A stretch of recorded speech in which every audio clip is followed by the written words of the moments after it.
बूढ़े बाबा ने सरपंच काका के कान में आने वाले विघ्नों को दूर करने के लिए उपाय बताया था, जो पक्षी के रूप में बैठकर सुनने की कोशिश कर रहे वीर जी को चाहकर भी नहीं सुनाई दिया था। बूढ़े बाबा ने जैसा सरपंच काका को कहा था, ठीक है, वैसे ही सरपंच काका ने उसे अमल में लाने के लिए मोहन को साथ लेकर वहां से निकल गए थे। बूढ़े बाबा भी उन दोनों के पीछे पीछे वहां से निकल गए। वीर जी उस पक्षी के ही रूप में सरपंच काका के पीछे पीछे उड़कर जाने लगा। उसे किसी भी तरह जानना ही था कि आखिर में उनकी योजना क्या थी। लेकिन सरपंच काका वहां से सीधे अपने घर चले गए और अपना घर का दरवाजा बंद कर दिया। वीर जी को समझ में ही नहीं आया कि वहां पर आखिर वो क्या रहा था। सरपंच काका अपने घर के अंदर जाकर मोतीबाई को सारा वृत्तांत सुना दिया। मोतीबाई भी एकदम से सतर्क हो गई और जैसा सरपंच काका ने उनको कहा, उन्होंने ठीक वैसे ही करने के लिए चुपचाप अपने घर से निकल गई और गांव की औरतों के पास जाने लगी। वीर जी काफी समय तक पंछी बनकर एक पेड़ के ऊपर बैठा रहा था, लेकिन उसे कुछ भी समझ नहीं आ रहा था। तब उस तरफ भोला सिंह बेसन के लड्डू एकदम तेजी से बनाने लगा था और तब तक उसे ख्याल आया कि गोगा सिंह जो गांव में घूमने के लिए गया था, वो अब तक लौट कर नहीं आया है। तब उन्होंने दूसरे गंधर्व जो सब्जियां काट रहा था उससे कहा, अरे ये गोगा सिंह अब तक क्यों नहीं आया? इतनी देर कहां पर लगा दी उसने? मेरे आधे से ज्यादा लड्डू बन गए, लेकिन उसने अभी तक घेवर बनाना शुरू भी नहीं किया। जाओ जाकर बुला लाओ उसे। तभी वो दूसरा गंधर्व रसोइये के रूप में बाहर गोगा सिंह को ढूंढने के लिए निकल पड़ा। उसने बाहर निकलकर यहां वहां पर देखा, लेकिन उसे गोगा सिंह कहीं पर भी नजर नहीं आया। तब उसने एक बार जोरों से आवाज लगाई, अरे ओ गोगा सिंह, कहां पर गए भाई? तब पंछी के रूप में पेड़ के ऊपर बैठे हुए वीर जी को यह आवाज सुनाई दी और तुरंत ही उसे ख्याल आया कि अगर मैं फिर से वहां पर नहीं लौटा तो ये गंधर्व अपनी दिव्य शक्ति से मुझे तलाशने लगेंगे और तब उन्हें पता चल जाएगा कि मैं उनका साथी नहीं हूं और मेरी योजना असफल हो जाएगी। इसलिए मुझे इसी वक्त वहां पर जाना ही होगा। ये सोचकर वो तुरंत ही उस पंडाल की तरफ पंछी के रूप में उड़ा और तुरंत ही कोई उसे देख न ले, इस प्रकार से फिर से गोगा सिंह के रूप में आ गया और पंडाल के अंदर चला गया। उसे देखकर भोला सिंह ने उसे बहुत डांट लगाई, क्यों भाई, यहां पर ऐसा कौन सा बड़ा बगीचा देख लिया जहां पर तुम खो गए? इस गांव के नाम में ही वीरान शब्द है, सारा गांव ही वीरान है। इसमें क्या ही देखने गए थे तुम? मेरे आधे से ज्यादा लड्डू बन गए और तुमने अभी तक घेवर बनाना शुरू भी नहीं किया। अभी क्या भी काम में लग जाओ। ये सुनकर गोगा सिंह तुरंत ही घेवर बनाने में लग गया। उसने मन में अपने आप से कहा, ये घेवर बनाते कैसे हैं मुझे तो पता ही नहीं, बस अब कुछ ही समय की बात है। सबसे पहले तो इसी भोला सिंह बने हुए गंधर्व को मजा चखाऊंगा। ये कहकर गोगा सिंह उर्फ वीर जी अपने हाथ में बेसन लेकर बड़े से थाल में डाला और उसकी तरफ घूर घूर के देखने लगा। गोगा सिंह के मन में अभी भी वही चल रहा था कि आखिर बूढ़े बाबा ने सरपंच काका से कहा क्या था, आखिर वे लोग क्या करने की कोशिश कर रहे थे। थोड़ी देर भी नहीं हुई थी कि अचानक से उसके कान पर गांव की औरतों की गाने की आवाज सुनाई देने लगी। सभी गांव की औरतें मिलकर गणगौर की पूजा के गीत गाने लगी थी।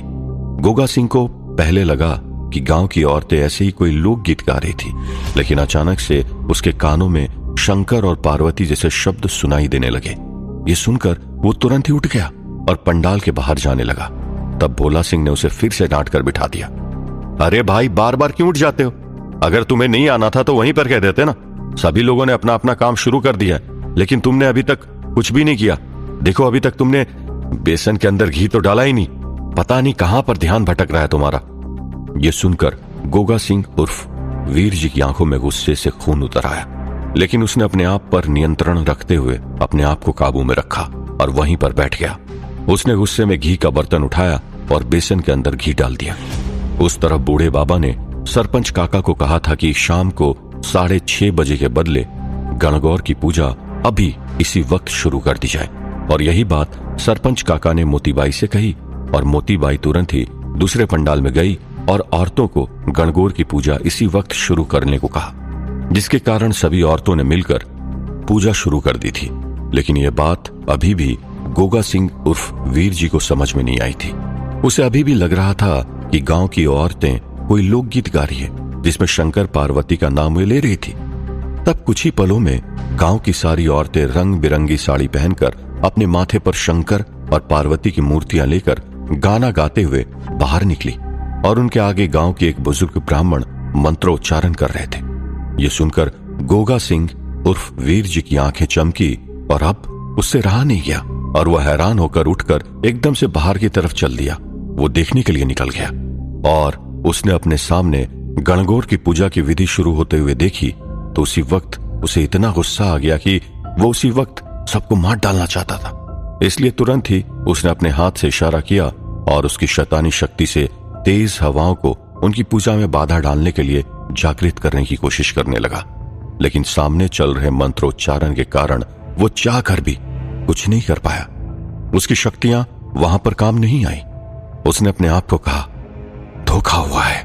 यह पूजा शाम को शुरू होने वाली थी, लेकिन उस बूढ़े बाबा ने उसे छल कपट से अभी इसी वक्त शुरू करवा दिया। वो ये सोच ही रहा था कि अचानक पीछे से भोला सिंह आया और उसका हाथ पकड़कर उसे अंदर खींचकर लेकर गया और उसे डांटते हुए कहा, अगर अब एक बार भी यहां से हिला ना तो मैं तुम्हें इसी वक्त यहां से फिर से भेज दूंगा। तुम्हारा मन घेवर बनाने के लिए नहीं है तो कोई बात नहीं, ये लो सब्जियां काटो। पूरे गांव को खिलाने के लिए ढेर सारी सब्जियां लगेंगे, बैठकर काटो इसे, मैं घेवर बना लूंगा। अब गोगा सिंह पर वीर जी को बहुत ज्यादा गुस्सा आ रहा था, लेकिन उसके कान में पड़ रहे मंत्रोच्चारण के कारण वो एकदम ही निर्बल हो गया था। इसलिए उसके पास और कोई चारा नहीं बचा था और वो वहां पर सब्जियां काटने में लग गया। थोड़ी ही देर में गौरी भी वहां पर सुंदर पारंपरिक राजस्थानी लाल रंग की साड़ी पहनकर वहां पर आई और वहां पर आकर उसने भी अपने माथे पर मूर्ति उठाई और पूजा में शामिल हो गई। एक तरफ जहां वीरानगढ़ में पूजा हो रही थी, तब उस तरफ बर्लिन में इंस्पेक्टर देव एकदम तेजी से अपनी गाड़ी में अपने घर पहुंचा और तुरंत ही सामान बांधकर अपनी मां को लेकर हिंदुस्तान जाने की तैयारियां करने लगा। उसे देखकर उसकी मां ने उससे आश्चर्यचकित होकर पूछा, अरे तेनू तो गिरफ्तार कर लिया था ना, इतनी जल्दी तेनू छोड़ भी दिया? मैंने तोड़े वकील नू फोन भी कर दिता सी, वो आता ही होगा। एक काम कर, तू फोन लगाकर ओनू आने से मना कर दे। इंस्पेक्टर देव ने तुरंत ही अपनी मां से कहा, पर यह सब बातों के लिए अब टाइम नहीं है, यहां से इसी वक्त हमें इंडिया जाने के लिए निकलना होगा। उसकी मां ने उससे पूछा, की गल है पुत्र, तू टेंशन में दिख रहा सी, तू कोई बहुत बड़ी प्रॉब्लम में फंस तो नहीं गया ना? इंस्पेक्टर देव ने कहा, मैं तुझे सब कुछ बाद में समझा दूंगा मां, इस वक्त सवाल मत कर, चलो इसी वक्त यहां से निकलते हैं। उसकी मां ने कहा, लेकिन एकता आती होगी। इंस्पेक्टर देव ने कहा, उसे मैं फोन पर समझा दूंगा, चलो गाड़ी में बैठो। ये कहकर इंस्पेक्टर देव ने उसकी मां को गाड़ी में बिठाया और तुरंत ही एयरपोर्ट जाने के लिए रवाना हुआ। उस वक्त पूरे जर्मनी में ये खबर फैल चुकी थी कि बर्लिन के उस पुलिस स्टेशन में बहुत बड़ी आग लग गई थी और बर्लिन से दूर करीब 10 से 12 पुलिस अफसरों की एक साथ हुई मौत की खबर भी अब फैल चुकी थी। सब जगह पर डर का माहौल फैल गया था। न्यूज चैनलों पर कुछ लोग कह रहे थे कि पहले बच्चे गायब हुए, फिर इतने पुलिस वाले मारे गए और फिर पुलिस स्टेशन में इतनी बड़ी आग लग गई जिसके अंदर न जाने कितने सारे पुलिस जलकर मर गए। आखिर इस देश में हो क्या रहा था, किसी को भी समझ नहीं आ रहा था। छाया ये सब देखकर मन ही मन खुश हो जा रही थी। तब छाया ने अपने आप से कहा, लोगों की आंखों में ख्वाब के बदले खौफ देखकर मुझे बहुत मजा आता है। ये कहकर वो जोरों से हंसने लगी। इंस्पेक्टर देव और उसकी मां कुछ ही समय में एयरपोर्ट पहुंचे। वहां पर काउंटर पर जाकर उसने अपने टिकट्स और वीजा दिखाए। उसे डर लग रहा था कि एयरपोर्ट पर कोई उसकी धरपकड़ न कर ले, लेकिन अभी तक उसकी धरपकड़ करने की खबर एयरपोर्ट वालों को नहीं पता चली थी। इसलिए उसकी और उसकी मां की एयरपोर्ट पर सारी जांच और प्रक्रिया हो गई और वो दोनों जाकर फ्लाइट में बैठ गए और कुछ ही पलों में वो फ्लाइट हिंदुस्तान जाने के लिए रवाना हो गई। आखिर छाया ने इंस्पेक्टर देव को हिंदुस्तान क्यों भेजा था? क्या इंस्पेक्टर देव सही सलामत हिंदुस्तान पहुंच जाएगा और छाया का दिया हुआ काम कर पाएगा? क्या होगा पहली योजना में असफल होने के बाद वीर जी का कदम? क्या सिद्धार्थ और गौरी की शादी हो पाएगी? जानने के लिए सुनते रहिए वीरानगढ़, ओनली ऑन पॉकेट FM।